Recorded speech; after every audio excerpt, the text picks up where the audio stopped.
Hello and welcome everyone. Good to have you all here. This is the latest CTO Craft Bytes. Today we're going to be covering optimization of your AWS costs with tips straight from AWS themselves, as well as from Scale Factory, which is an AWS specialist in London. So a little bit about CTO Craft, if this is your first time here. CTO Craft is a mentoring and coaching community for technology leaders around the world, focusing on supporting technologists and their leadership growth. The community numbers are now over 1,000 people, and we provide one-on-one coaching, mentoring groups, online communities, and events like this one. So this is a really sought-after event. We've already got 46 people online. We've had about 150 people sign up, so I imagine more to join as we get going, so that's excellent to see. So quick intro from each of our panelists today. So myself, I'm moderating today, so I'm Glyn Roberts. I'm CTO at iTechArt. And we'll start off with Rob, who's an AWS startup advocate and from Amazon Web Services. So, Rob, do you want to give us a few points, just a little bit about yourself? Absolutely. Thanks for the introduction. So I'm really lucky, actually, to spend most of my first years at Amazon working hands-on with CTOs in London, from the early stage startups coming out of Techstars or other incubators through to your larger, almost unicorn companies like Deliveroo, Monzo and Skyscanner. I got to see a lot of growth along the way. And right now, I'm helping startups across Europe build and scale their technology and products. Excellent. And John. So John Topper, the CTO and CEO of Scale Factory. Could you give us a short intro about yourself as well, please? Sure, yeah. I've been doing infrastructure stuff for about 20 years now, all in on the AWS cloud for the last 5 years. The Scale Factory is a DevOps and cloud infrastructure consultancy based in London, but with a remote first team. We're not one of these trendy people who've just come to that recently. We work with clients of all shapes and sizes, really. So enterprises like Expedia and ITV, all the way down to startups. My first infrastructure build at the Scale Factory was Songkick, who started as a startup above a department in Spitalfields and ultimately went on to be acquired.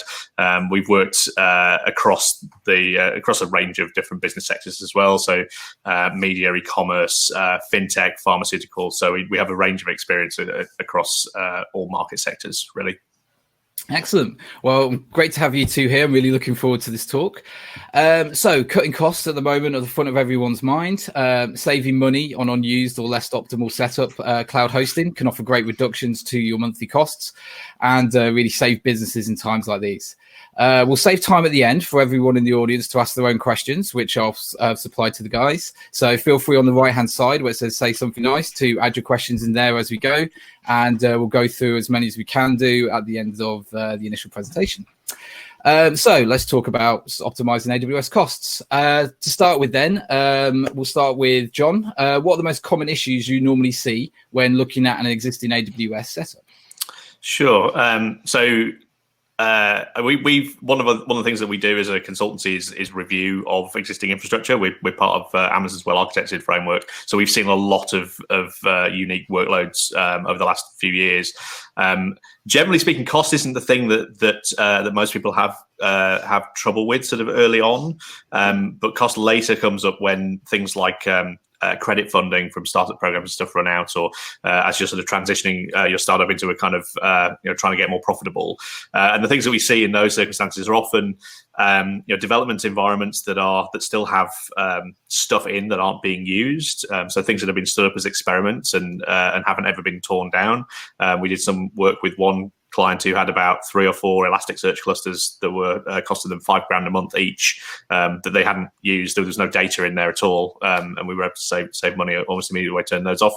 The other thing is sort of incorrectly sizing a workload. So just throwing big EC2 instances at it or big instance types at something because it's easier than doing a proper capacity modeling exercise, and then sort of putting an item in the backlog to go back and figure that out later, and then just not doing that. So it's usually sort of not thinking far enough ahead and not going back and cleaning up after yourselves is the main sort of pathology, if you like, of younger organizations.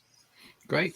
And Rob, do you see anything else that you see commonly as a mistake during AWS setups? So certainly I see these characteristics that was described before. Also as well, on top of that, I think the simple way of thinking about it is the cloud gives you the ability to pay for what you use. But too often, people are using things not what they actually need. So getting that mapping right, missing that middle step out of paying for something that you're using, but only paying for what you need is really the key step to take. And that can take a lot of different guises. So that could be in auto-scaling groups that scale up and down, removing resources you're not using anymore. And then, so I spent a lot of time looking at customers' bills and trying to help them with this. A couple of things that always come to my mind, or alarm points to spot this, is can I divide the number of instance hours easily? If I can divide it by like 733 or 750, I know pretty well that stuff's not being turned on and off. And that's a really quick and easy thing to spot. And then looking at if there's groupings of instances that are used very commonly, or database structures, but then there's the odd one that's left on its own. These are also signs that things have been left out there. Another thing as well is sometimes people will turn on provisioned instances, provisioned IOPS. And provisioned IOPS give you higher performance through the EBS volumes from the disk. These are fantastic if you need them. And many people turn them on early on when they're quite small, the disk volumes, thinking it will give the better IOPS performance, which it does, but they're not actually needing it or using it. So sometimes a really good thing to do is, if you've got provisioned IOPS on, a significant part of your bill, is look to turn that off, get a standard SSD instance. And if you need more IOPS, it's usually cheaper to scale up the actual disk space than to have provisioned IOPS instead. Okay, excellent. So yeah, there's a lot of tips and aspects there. So we'll start breaking down to all of these to start to see how we can identify which areas we should be focusing on for each stage. Let's start off with what I would consider to be a common mistake is they're staging in UAT environments. So these are things that developers use on a regular basis, but there's not a requirement for production ready aspects of these instances. We'll start off with, as you were touching there, Rob, what would you normally recommend when we're discussing like UAT and staging environments for cost saving options? Yeah, so there's usually a time when it is needed and is not needed. And each of the environments solve different things. So a staging environment, people say, oh, we can't turn this off all the time because it's where we're putting our builds into, staging into it. And there's more value, that's more understandable. Think of a UAT environment, often that's an environment that's used for a relatively short period of time in bursts to test the application out. However, there's large gaps of time when it's not actually being used. Or, what would the difference be if you have a UAT team that just had a spin-up process that took a few minutes to spin up all the environment, get all the data ready, get all the APIs up in sync, so then you can start testing against it. Another thing that we can talk about as well is development environments and sandbox environments. And these are good things to think about in general. So to help prevent one of the causes that was described earlier of resources that are spun up and left in place, a really useful thing to do is use some sort of infrastructure as code, whether it's CloudFormation, CDK, Terraform, it really doesn't matter, just having something in place. And then putting resource tags in as well so you can turn them on and off.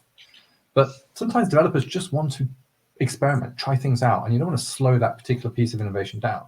So a really good use of an extra account to actually help save costs is a sandbox account.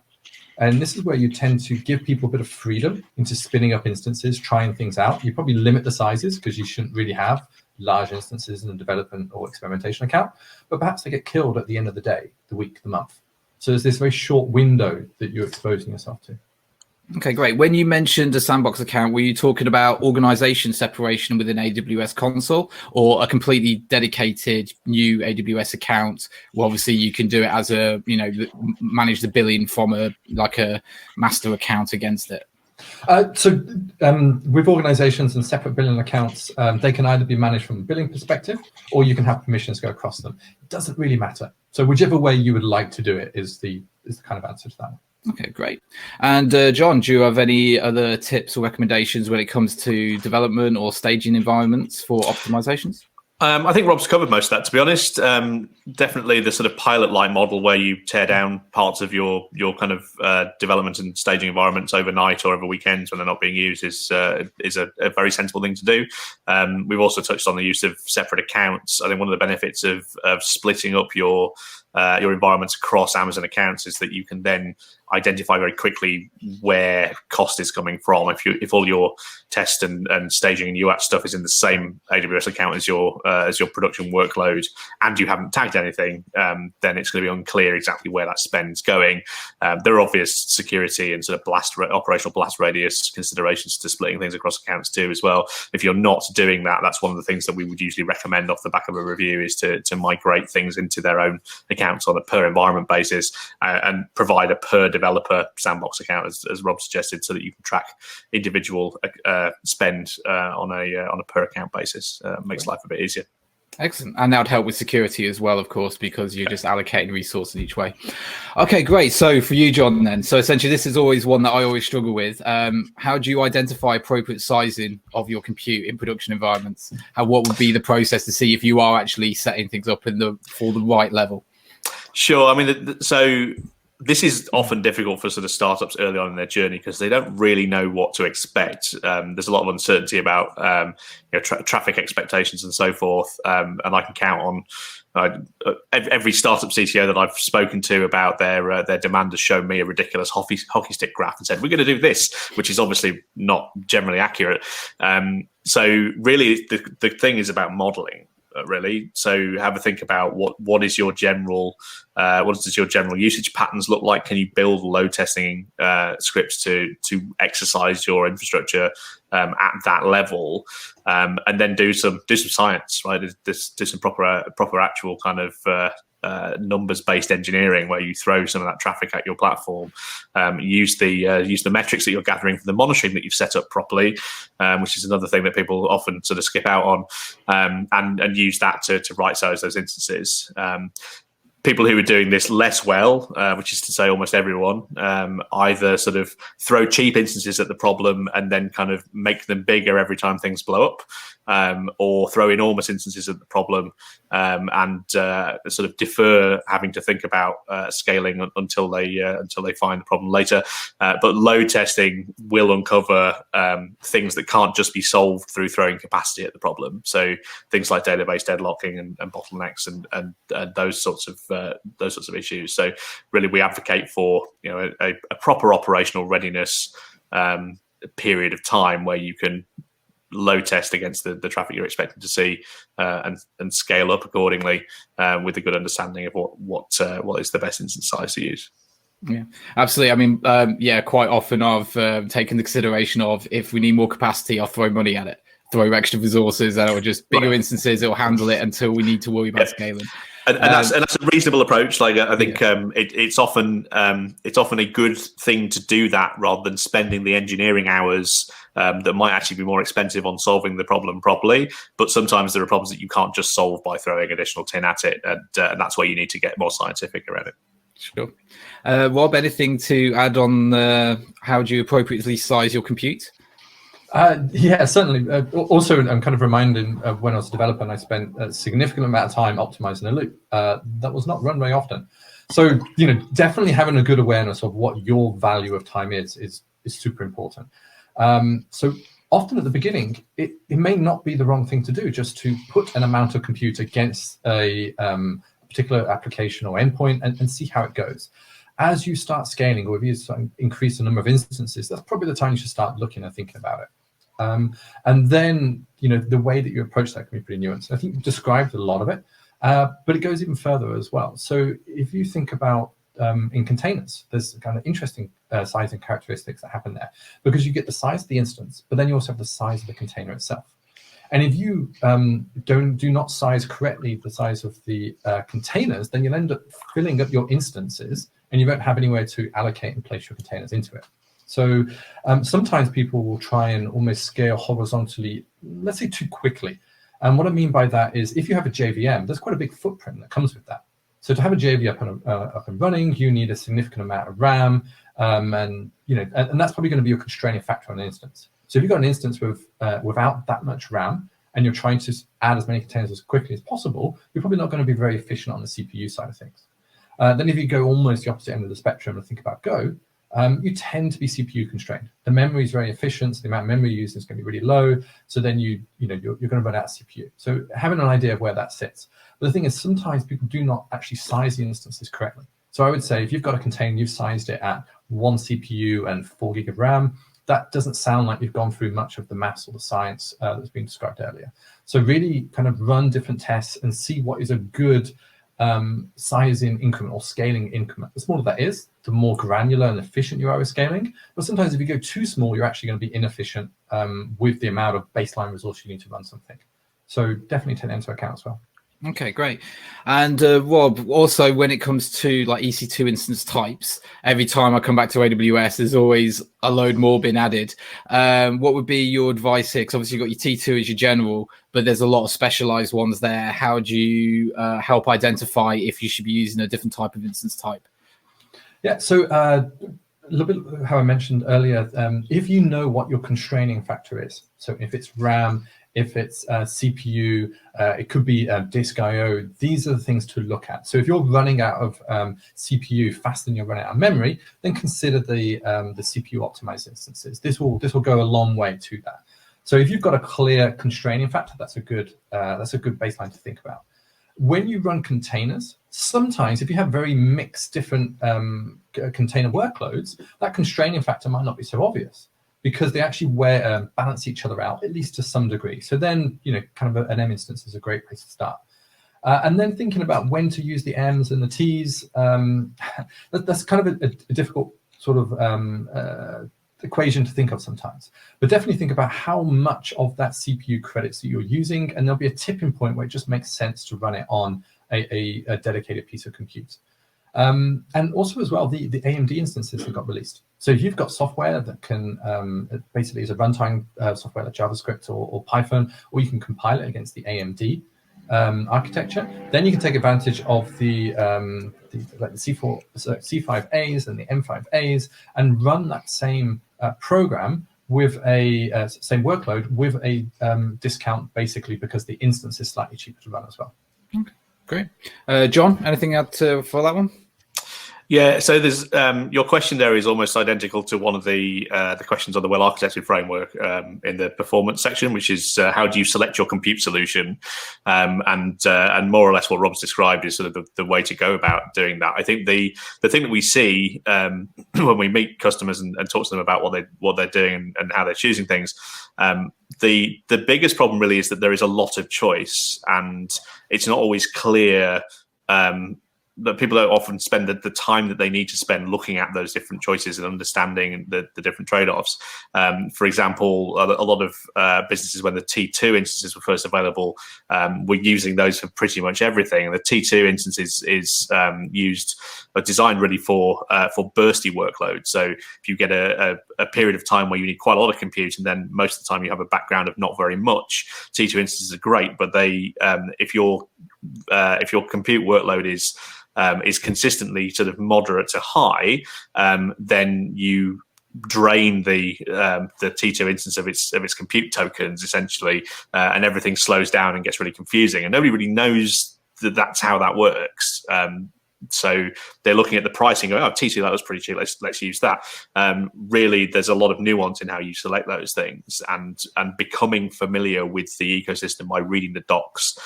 Maybe I'm going to mercenarily say engage with a partner who can help you make those decisions. But there's a lot of complexity there. The platform is big and pretty unwieldy, and your first time out, you're going to get it wrong. There's no question about that. Okay, great. So when it comes to reducing size of your environment, let's say your compute, essentially, I can imagine a lot of businesses out there looking at their, monitoring on their EC2, seeing they're only ever really hitting 20%, or maybe they feel they've got too many instances. What are the main things to watch out for when you do start to reduce your compute size and start to try to save costs from more than a basic level, but more at I'm changing this instance level? So I think the main thing to bear in mind is again the science, right? You need to be looking at the graphs and the monitoring that you're doing to understand how much you can reduce.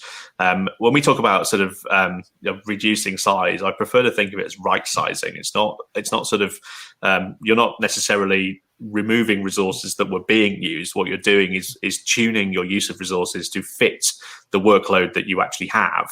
And so in some cases that might be reducing the size of instances in your static cluster, but it might also be looking at auto scaling rules and making sure that you understand properly how you can gain more resource at the times when you need it, whether that's in a sort of time envelope or on a kind of metric based auto scaling setup.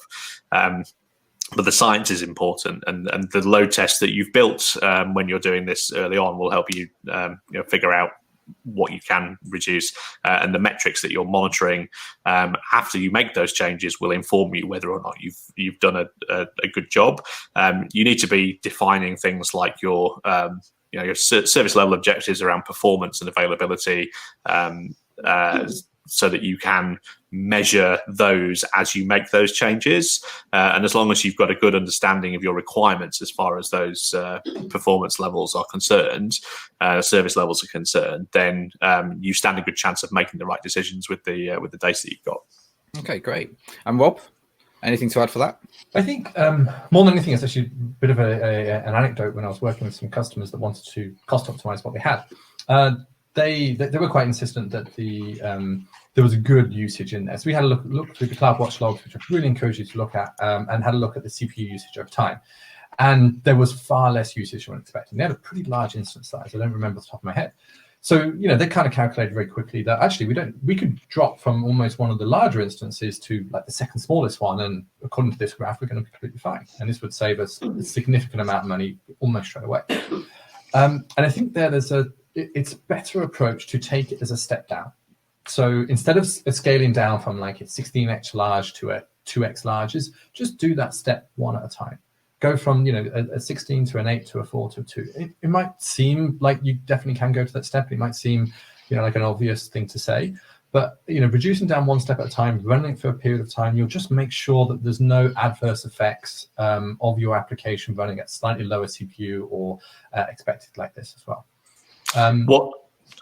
So one other thing to worry about when you're making those sorts of changes that comes to mind is if you've bought reserved instance capacity, if your reserved instance spend relates to a specific instance class and size, and if they're not convertible reserved instances, then your making of those changes to instance sizes might have a financial penalty. So you need to bear those in mind, both when you're creating your instance reservations or your savings plans up front, or you might end up basically costing yourself more money whilst you're trying to reduce it, which is obviously not where you want to be.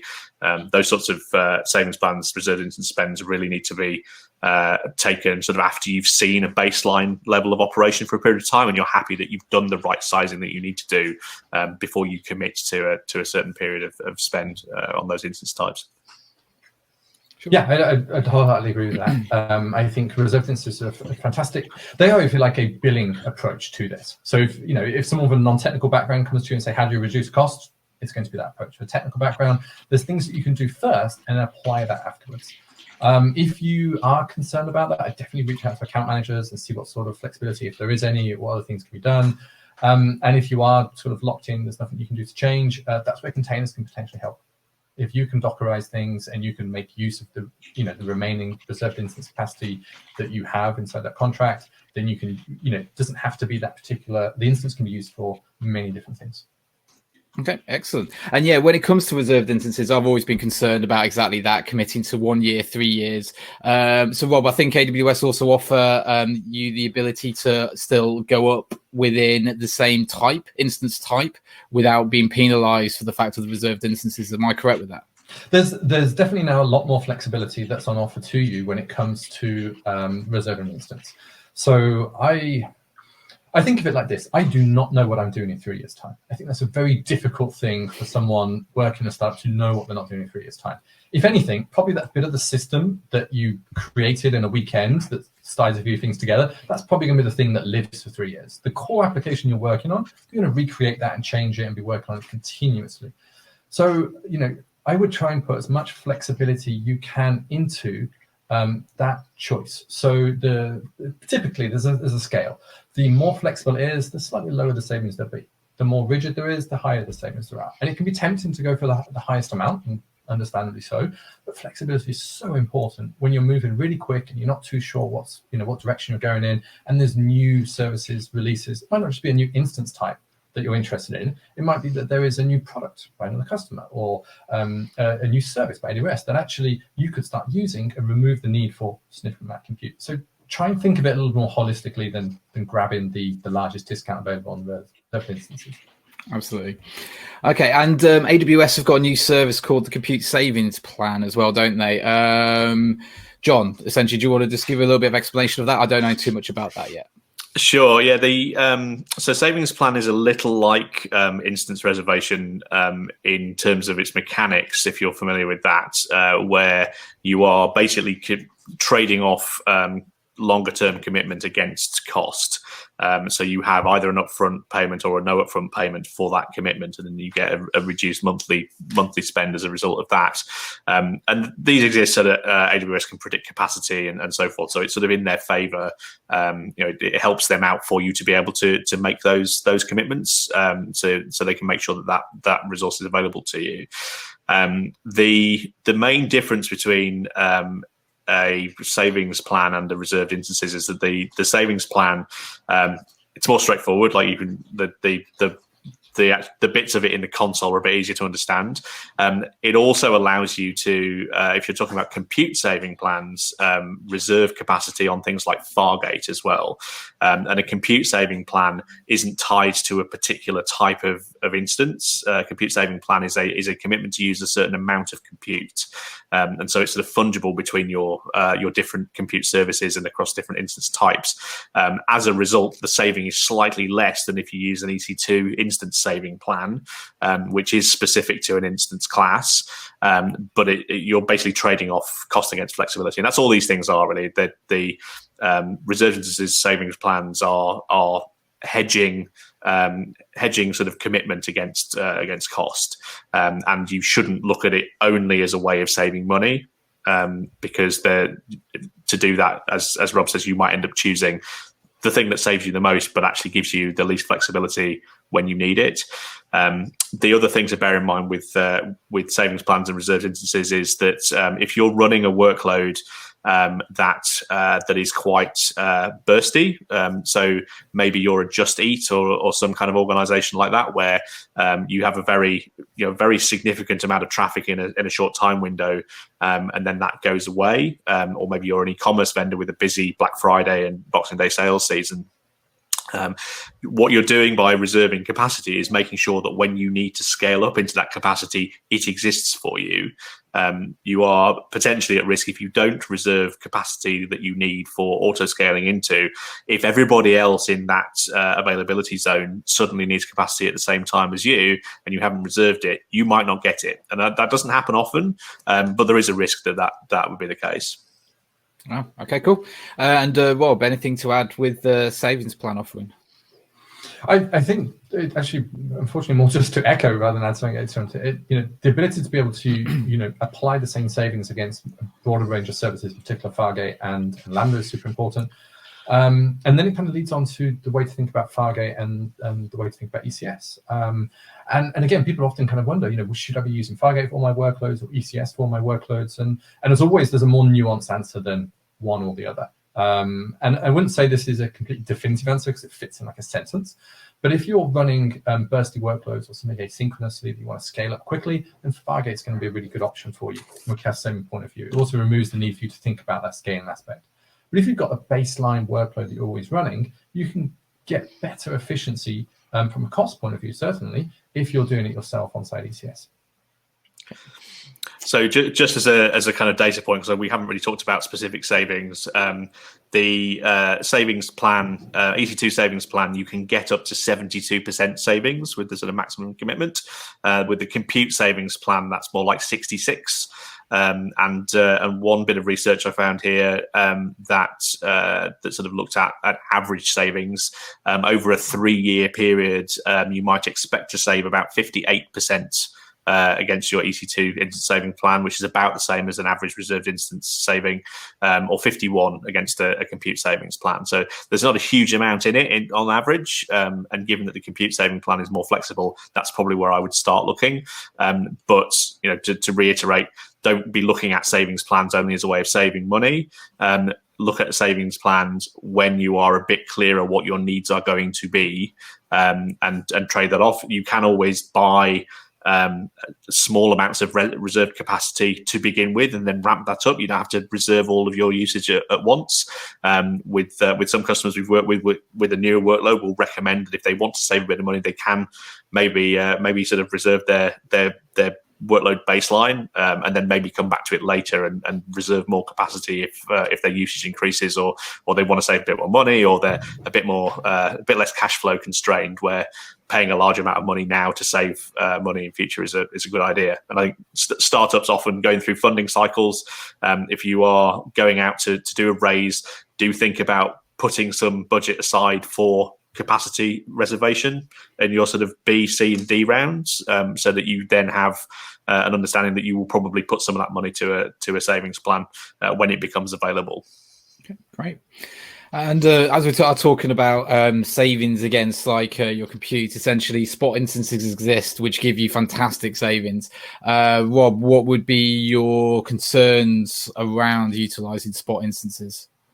So I would say that the Spot instances are an incredible tool that people almost don't use enough.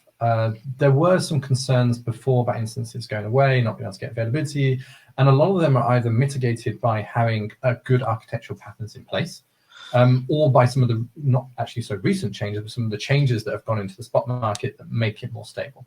So there are situations, so think of when you should use Spot instances or when you can use Spot instances. Actually, I'd say before should, you can almost look at any asynchronous workload that runs behind a queue or a stream, something that can be batched up and that doesn't have an immediacy around it. And that's a great use case for that. And it can be any batch job or data processing job. And this is really useful, I think, especially in customers that offer a free tier.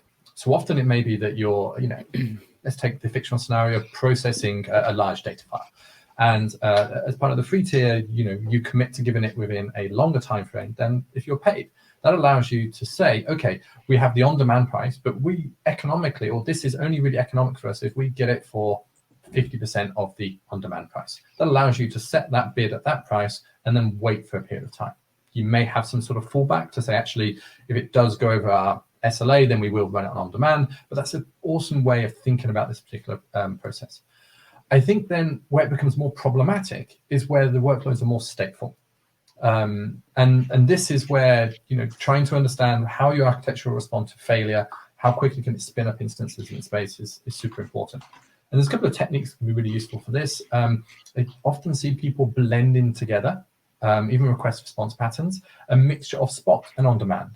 And that blend can be anything. And again, I would start off with a smaller blend, let's say 90% on demand, 10% Spot. And then as you become more confident in how your system responds to failures and how quickly it spins up a new instance and comes in its place, you can start to adjust that as well.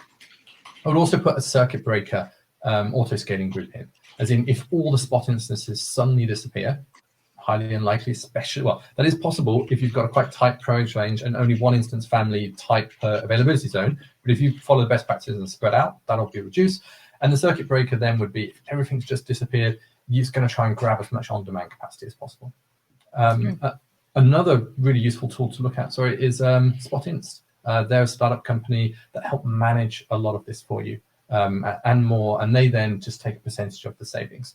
So that's kind of a really good way to get started with Spot if this perhaps isn't the thing that you're too familiar with or have some concerns about.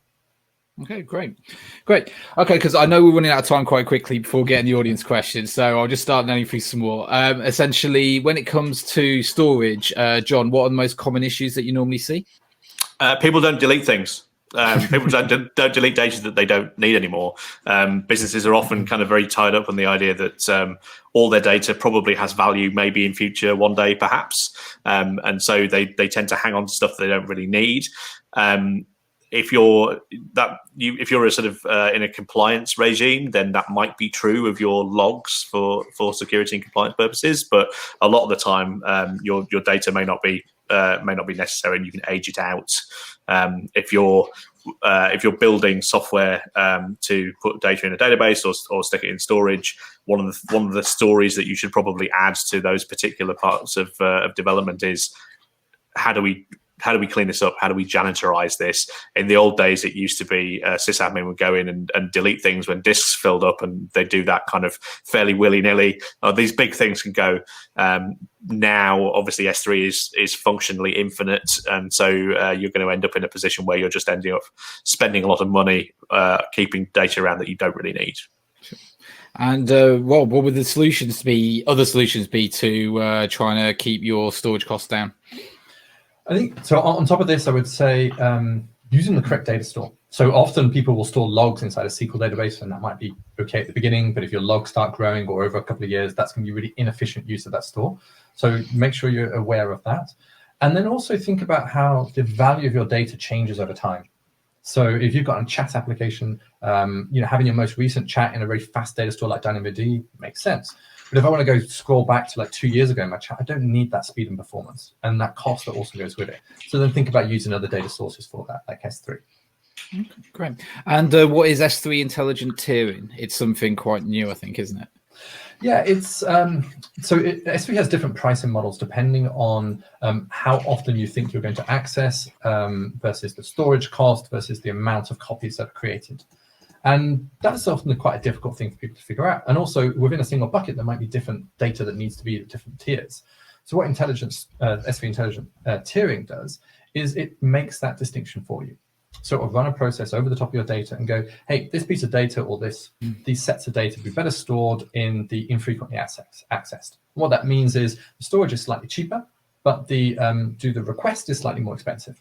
So that's very relevant if you're talking about data that's infrequently accessed, but if you've got your homepage image, that's actually going to end up costing you more. So making sure you've got the right tiering on that. Okay, great. John, then, so essentially there's lots of options for how to reduce it. Essentially, what would you say are the main trade-offs to consider, to keep in mind, to determine whether the trade-offs you're trying to make are actually going to be acceptable?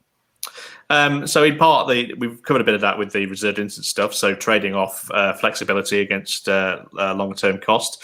Other trade-offs, you're going to be trading availability off of this stuff sometimes. So if you're downsizing your clusters right-sizing your clusters to exactly what your current workload is, things like auto-scaling based on metrics can take a little too long to respond to actually deal with traffic spikes. And so if you don't have excess capacity in your cluster, then you might well end up causing errors for a brief period as things scale up. That might be acceptable to you depending on your error budgets and the SLAs that you've got with your users. Other trade-offs, maybe you want to store 30 days worth of backups, and then sort of monthly and then annually.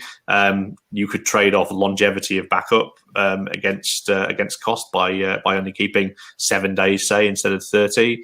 There are all architecture is trade-off, really. I mean, you could be thinking about, to reduce the cost of this service that is a compute service, maybe we can put a cache in front of it so it doesn't have to do as much compute. And then you're trading off, availability of recent data versus the cost of running that cluster. There's all sorts of trade-offs to be made. Those are the sorts of things that we look at broader from a sort of application and user perspective rather than just in the infrastructure itself. Okay, great. And so then, Rob, when essentially you are setting up a brand new fresh solution, what tips would you give to really keep an eye on to make sure that you are not setting yourself up for failure when an issue like this crops up again in the business? Yeah, so a lot of early stage startups are very, very focused on cost. And one of the key things that we kind of help people or instruct people to think about is figure out a way of monitoring your costs. So when you're building a product, you're going to have a dashboard. And the things to monitor in there is request time, uptime, things like this. But also put your cost in there as part of the dashboard. That's a super useful way of putting it front of mind for people. Then think about billing alerts. So if you've budgeted yourself an amount for the month, let's say $1,000, put billing alerts on. But don't put a billing alert for $1,000. Put a billing alert for, let's say, every 10% increment. That then gives you an idea. Because if you've got one for $1,000, but suddenly there's been something running you weren't aware of, and it blows through that in the first 2 weeks, then there's that whole time where you weren't aware of a problem and you could have gone in and fixed it. So have more incremental alerts, then use a bit of logic to kind of dismiss them or not. One other thing to add to that, I guess, is when you're looking at costs, don't just we all have our own sort of emotional idea about what money means, right? You and I might feel very differently about what $20,000 is, depending on our upbringing and our everything else, how well we've done financially historically. You've got to put all that out of your mind when you're looking at these things from a business perspective. And one metric to think about and to measure is kind of your cost per unit. So if you are selling a SaaS service and you've got 2,000 customers and they're all paying you X amount of money, if it works out that serving each of those 2,000 customers only costs you $20 a month, then the absolute cost of the infrastructure is actually worth it, right? The thinking about the cost of each user rather than just absolute cost is a really important lens to look at this through, because you might end up burning loads of manpower on and sort of engineering hours, which you're also paying for, by the way, on solving cost problems that don't really exist. Sure. Okay, great. I mean, essentially, we've got 20 minutes left. We've got a few questions from the audience. I'll ask them. We'll finish off with John explaining what a well-architected review is at the end of the session, because I'm sure he can give us some great information about that. Yep. So let's start off with some of the public questions then. So can you guys talk about reducing costs for RDS? This is very much a question that I keep on having every time I'm trying to set up a new instance using Aurora, or especially if I want automated failover. What would be the tips, John, to start with for this? So right sizing again is the story here. I think it's very often the case that people will throw money at their database in order to improve performance, whereas what they actually ought to be doing is indexing their data properly. Like that is one area where actually spending engineering time probably pays off, particularly if you're using an ORM or you've never thought about indices before. We've worked with customers who are spending sort of $60,000 a month on databases and kind of quartering that just by adding indexes in the right place. So make sure that you understand like how your database is being used, profile your queries, improve them that way. Secondly, it's very easy to spend a lot of money that is RDS adjacent by funneling all of your RDS query logs into CloudWatch logs. It's very easy to turn on in the console. It's one click, and that one click will probably add another 4 figures onto your bill every month. So be careful that you're not doing that. So yeah, right sizing. Don't log every query. Great. And Rob, anything to add for that? Let's assume that you've done everything that John suggested, which is all completely correct. Then one of the things that I have seen happen before is there's typically one or small number of queries which really take up almost all of the workload within the database. So ignoring the kind of the obvious, trying to put some caching in front of it if that's not possible, is typically them queries actually have very strongly defined access patterns. They're core to your application and it's well known how it's accessed. That then is possibly an indication you should start splitting that data out from that database and using a different type of database that can scale a little bit easier, or you can create or use the correct database to serve that particular application or access pattern. That's significantly more engineering effort, though.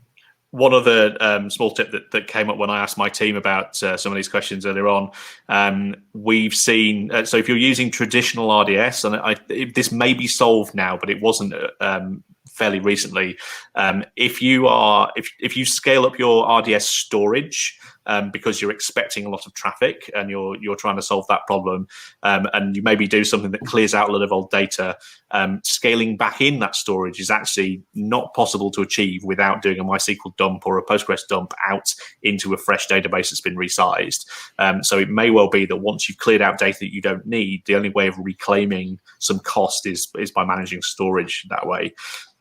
The other RDS tip, I think, is similar to one that Rob mentioned earlier on, which is that different storage has different cost characteristics, and provisioned IOPS are not always necessary because the number of IOPS that you get per gigabyte scales with the number of gigabytes based on other storage types. So you can buy more SSD storage and get the IOPS you need for cheaper than buying provisioned IOPS storage of exactly the size you need. So look at those trade-offs as well. Excellent. Thanks for those, guys. This will probably be an interesting one for Rob. I'm not sure if he wants to answer this one. Do AWS account managers have the ability to offer discounts or credits to long-term customers?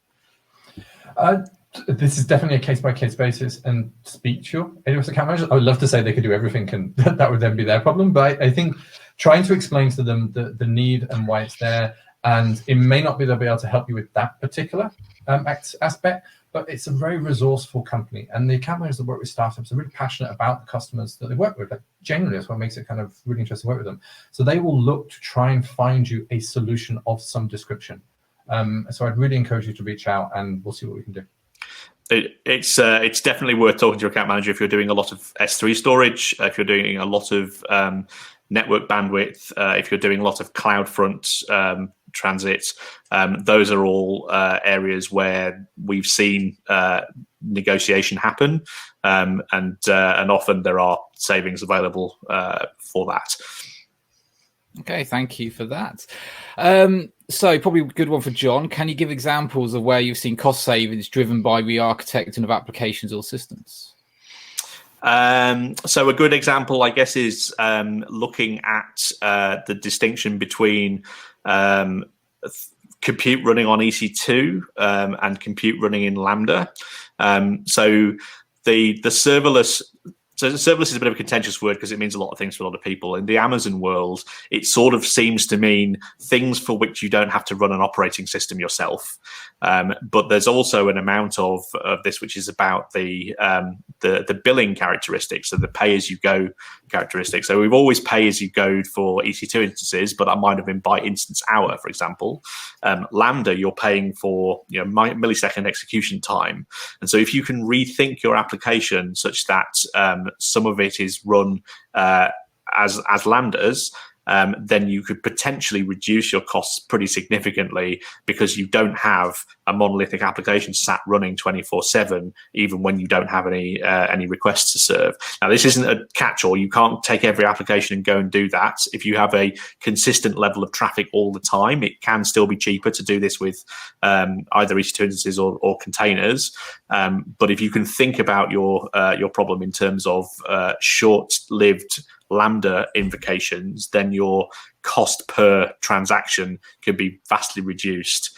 Or rather, your cost per transaction might not be reduced, but your overall cost of that infrastructure on a sort of week-by-week basis is likely to be lower. So don't take this as John says, do everything in Lambda because it's cheaper. It absolutely isn't. But by re-architecting your application with that sort of thing in mind, you can certainly reduce your cost footprint by changing the economic model of how your code runs, and encouraging your teams to think about those things as they're sketching out new services is a really worthwhile exercise. Excellent. Anything to add for there, Rob?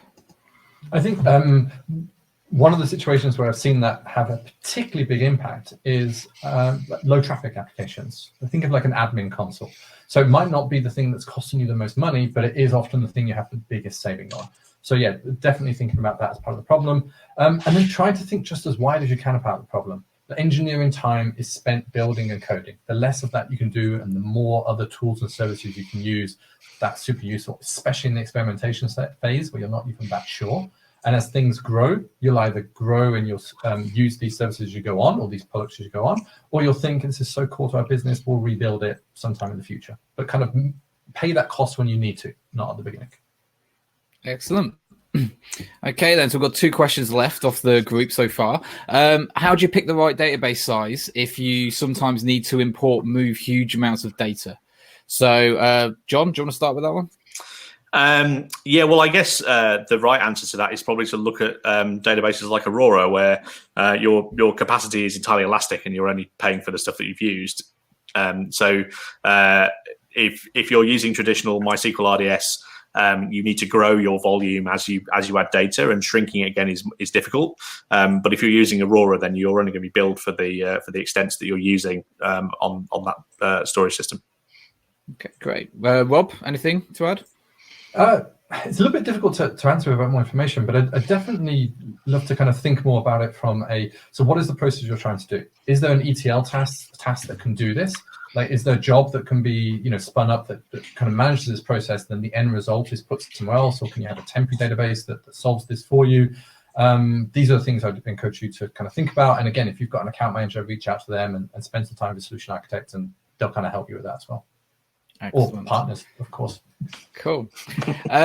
So, Rob, are there any particular notable managed services within AWS that are notably cheaper, for only more complicated to manage yourself on EC2 instances? So I think the guy's trying to ask, not trying to manage his own EC2 instances and have a managed service to keep everything running for you. Have you got any recommendations for that? I'm trying to kind of understand exactly what I mean, because I feel like I'm thinking light sail is what I'm thinking he's suggesting. Something sort of easier there. I'm assuming so, or maybe Beanstalk. Or yeah, well, I'll answer it, and then maybe somebody will kind of come up and follow up. So yeah, light sail really makes it easy just for spinning up a quick WordPress website or something like this. But if you just want to have a single page application, I'd even look at Amplify Console. It's a great way to bring up a web page or blog or some sort of static database, static website with very little or no management, or smallest possible management, and very little cost. When it comes to the question you're answering, I'm not entirely sure I've answered it correctly, though, so we can take it offline if you like. So my interpretation of that question is AWS managed services look more expensive than just running that thing myself. I might be misinterpreting, but it's a fairly common thing I've heard.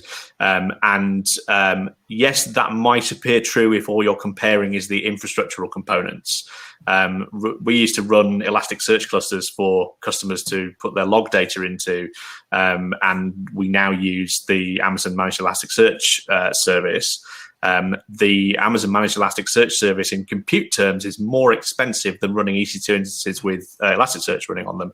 But I don't have anything to patch. I don't have to keep up with upgrades of Elasticsearch myself.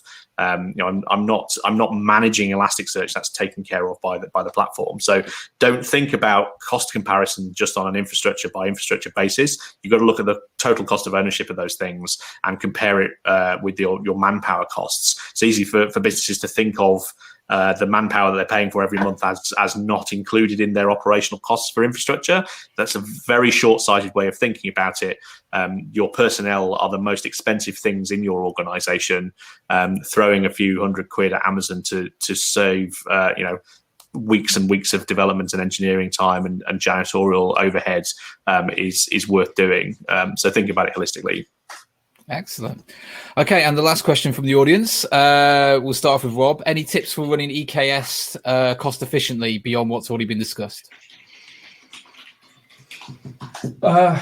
So make sure that you have some of the analytics dashboards up and running over EKS. There will be some customized tooling to kind of help you with that. Right sizing is that's the key to running containers efficiently. Also think about as well where containers are going to be constrained. So one of the constraints around containers is network capacity. So if you are running sort of containers that are very, very chatty, there's a chance that, especially if they're running in different availability zones, that can start speaking across the zone. There can be some network traffic involved in that as well. So if you can have services deployed multiple times, but reduce the amount of data that's passed across availability zones, that can also potentially reduce your cost as well. One extra add to that, I know people are running EKS clusters that aggregate on-demand or reserved instance capacity with Spot instances. So if you have any kind of sort of asynchronous tasks and so forth, you can label them as such and then apportion those labeled tasks onto instances that are Spot instances and labeled as such, and that can keep your costs down. Bear in mind, of course, that those instances can be preempted, and so those tasks might be killed off. So you have to write your application in a way that means that they can handle their compute going away and restarting those jobs.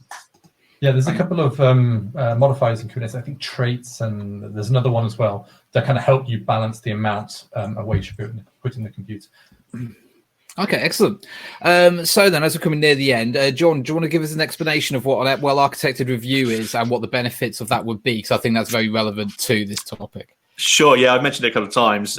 So we're part of a program called WellArchitected, and that is Well-Architected itself is a set of white papers, which you definitely go and read, because there is a cost pillar in there, offering guidance and so forth, and a review framework for comparing what you've done in AWS against what Well-Architected considers to be good practice. You can go into the console and use the review framework yourself, and work through it within your own team, but you'll get more value out of that process by inviting a partner such as ourselves to come and run through that with you. It's usually about a 4-hour process. There's about 60 questions in there. We use it as a jumping off point for discussion and conversation about architecture, and we cover the things that you care the most about. So if cost is on your mind, then we can dig deeper into the cost section. If you're thinking about security, then obviously we can dig into security as well. At the end of that process, if you then engage with us as a partner to work on improvements that we've found are necessary as part of that review, Amazon will provide to you $5,000 per workload of credits to offset the cost of that. So if you're running, for example, you've got an application service running and you've also got a BI infrastructure next to that, those are two separate workloads. Those credits are claimable twice in that regard. Those credits are only available to if you engage a partner. So you're best off reaching out and getting in touch if you'd like to get that kind of third-party review. There are financial benefits to doing so. Excellent. And Rob, could you just quickly end us by explaining Activate Credits, please? Yeah, sure. I also just like to emphasize that I've seen startups struggle with things before, especially when they don't have necessarily all the expertise, engage a partner and have huge success. And it's something we point to a lot. So really encourage you to do that. On Activate Credits, so we have an Activate program that is focused around startups. And many of you will already be within the program and have used the credits, but there's more to it than that as well. So it comes with support, and support is something that I really encourage people to turn on and just use as much as possible. If you're stuck Googling something, your time is important, ask support a question, make sure you label it appropriately, and they'll come back with an answer. And the Activate program also then it gives credits, and these credits are allocated through the people that have funded you, so your investors, your VC investors. So if you've not had this yet, reach out to the VCs. They may have it as part of their portfolio package. If not, get in contact with us, and we can then try and figure out if we can get the VCs involved. And it's a great way to make that investment go further. Yeah. And if you're already part of the Activate program and you've claimed those credits, or if you're not eligible for those credits, but you're building something brand new on the AWS platform, if you engage with a partner like us, there are other funding programs available. So there's something called a Partner Opportunity Accelerator Fund, which allows us to claim credits on your behalf for work that we're doing to build new workloads, like brand new AWS workloads, and those are sort of modified by whether that's you get a bit more percentage of credits if you are building a Microsoft workload, for example. There are some funding programs through partners like Intel, if you can guarantee that your workload will be on Intel. If you're thinking about building something new and that will increase your Amazon spend, get in touch with us. We can probably figure out how we can claim some of that back as credits in exchange, obviously, for us being involved in the work itself. Sure. Excellent. So time-wise, guys, we've done excellently. I think I saw like up to 70 people at one point on this group, so that was fantastic to see. You've been excellent today. Any final words of wisdom you'd like to give before we finish off? I think probably that the main thing that I would encourage people to take away is think about cost in context. Money is not an absolute consideration when you're looking at business. Consider your people costs and consider the cost relative to the revenue that you're supporting before you start hacking and slaying at your infrastructure and making life difficult for yourselves. And I've said those already, but I think that's the sort of important thing I'd like you to take away from today. Great. And Rob? So the only additional thing that I can think of, or the most obvious additional thing I can think of, is engineers can't reduce the cost if they're not aware of the cost. So one of the biggest impactful things we did in a much larger startup was actually encourage them to send out dashboards or emails to the engineering teams based on the cost allocation tags, so that they were aware how much they were spending compared to their peers. There's good reasons you might spend a lot, but there's bad reasons as well. And visibility is super important. Also as well, so we're going to start up engineering podcasts, and we'll be having some episodes on cost-saving techniques as well. So something to look out for in the future. Excellent.